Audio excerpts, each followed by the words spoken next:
O să murim! De râs! Hai să facem...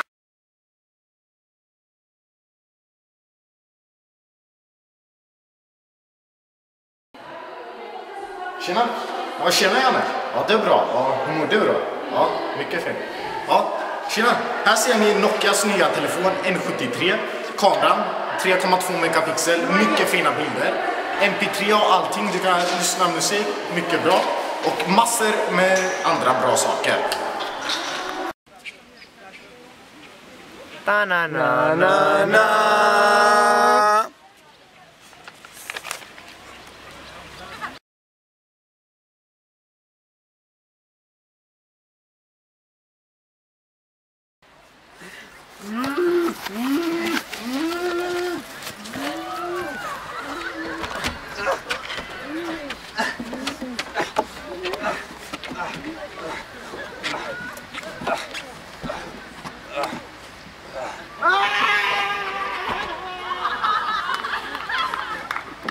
Bă, berbecule, ți-am zis eu că-i popă, tu nimic, Batman, Batman!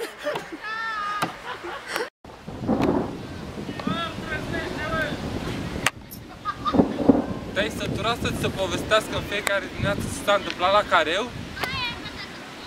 Acum, noul ceas deșteptător, Gabriel, disponibil și în rate, numai la camera 11.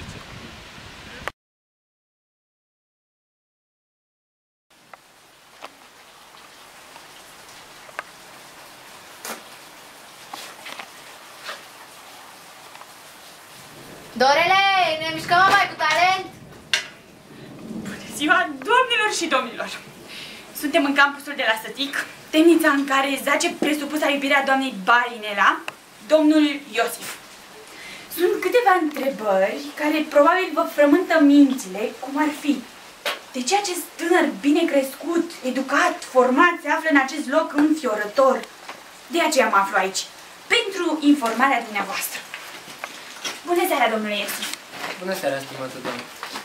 Vă rog să-mi istorisiți întâmplarea prin care vă aflați aici, întâmplare în care se află implicată și doamna Balinela, invitata noastră. Am fost urât de frații mei și din cauza aceasta am fost vândut ca sclav în Egipt. Însă domnul meu, domn pe care îl iubesc și slujesc, a fost blând cu mine și datorită lui am ajuns administratorul tuturor bunurilor lui Potifar, soțul Baalinelei. Datorită faptului că n-am vrut să păcătuiesc împotriva lui Dumnezeu și a stăpânului meu, nu am încurajat avansurile Baalinelei. Pentru principiile mele sunt în temniță, însă îl slăvesc pe Dumnezeu și mă rog pentru sufletele stăpânilor mei.